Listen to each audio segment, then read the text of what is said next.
एका लग्नामागचं असं सत्य ज्याने महाराष्ट्र हादरला. खासदार विनायक राऊत यांच्या कुटुंबावर त्यांच्या सून गिरिजा राऊत यांनी केलेले गंभीर आरोप, त्यानंतर आईची भावनिक प्रतिक्रिया आणि आता अखेर स्वतः विनायक राऊत यांनीही मौन सोडलेले आहे. नेमकं कोण काय म्हणतंय, आरोप किती गंभीर आहेत आणि विनायक राऊत यांनी पहिल्यांदाच काय सांगितलं, हा व्हिडिओ शेवटपर्यंत नक्की पहा. गेल्या काही दिवसांपासून गिरिजा राऊत यांचं नाव जगभर व राज्यभर चर्चेत आहे. त्यांनी माध्यमांसमोर येत आपल्या वैवाहिक आयुष्याबाबत अनेक गंभीर आरोप केलेले आहेत. त्यांच्या म्हणण्यानुसार लग्नानंतर त्यांना अपेक्षित आयुष्य हे मिळालेले नाही. काही महत्त्वाच्या गोष्टी त्यांच्यापासून लपवण्यात आल्या, असा त्यांचा दावा आहे. त्यांनी मानसिक त्रास झाल्याचाही आरोप केला आहे. या दाव्यांमुळे सोशल मीडियावर मोठी चर्चा सुरू झालेली आहे. दरम्यान गिरिजा राऊत यांच्या आईनेही माध्यमांशी संवाद साधला. त्यांनी आपल्या मुलीला न्याय मिळावा अशी मागणी केलेली आहे. त्यांच्या भावना व्यक्त करताना त्यांनी सांगितलं की मुलीने जे काही सांगितलं आहे हे अत्यंत वेदनादायक आहे आणि संपूर्ण प्रकरणाची निष्पक्ष चौकशी व्हावी. या प्रक्रियेनंतर हे प्रकरण आणखी चर्चेत आलं. गिरिजा राऊत यांनी माध्यमांशी बोलताना आपल्या पतीसह संपूर्ण सासरच्या कुटुंबावर अनेक गंभीर आरोप केले आहेत.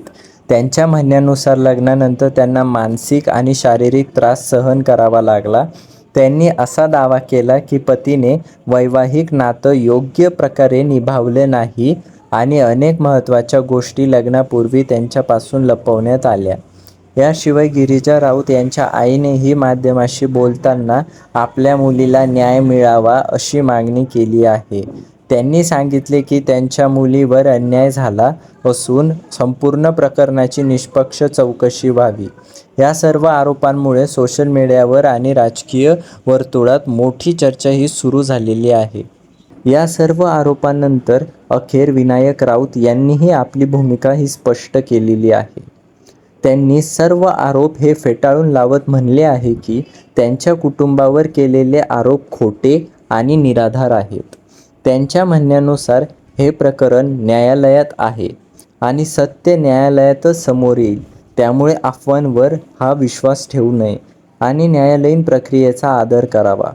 विनायक राऊत यांनी माध्यमांतून एकतर्फी चित्र उभं केलं जात असल्याचाही दावा केला जात आहे आणि योग्य वेळी कायदेशीर मार्गाने सर्व उत्तर दिली जातील असे सांगितले. आता पुढे काय? सध्या या प्रकरणात दोन्ही बाजूंनी आपापली भूमिका ही मांडलेली आहे. एका बाजूला गिरिजा राऊत यांचे आरोप आहेत तर दुसऱ्या बाजूला विनायक राऊत यांनी ते स्पष्ट नाकारले आहेत. या प्रकरणातील तथ्य आणि अंतिम निष्कर्ष न्यायालयीन प्रक्रिया पूर्ण झाल्यानंतरच स्पष्ट होतील. या संपूर्ण प्रकरणावर तुमचे मत काय आहे? दोन्ही बाजू ऐकल्यानंतर तुम्हाला काय वाटतं? तुमचं मत कमेंटमध्ये एकदा नक्की सांगा. अशाच महाराष्ट्रातील मोठ्या आणि विश्वासार्ह बातम्यांसाठी आमच्या चॅनलला सबस्क्राईब करा. व्हिडिओला लाईक, शेअर आणि बेल आयकॉन दाबायला विसरू नका.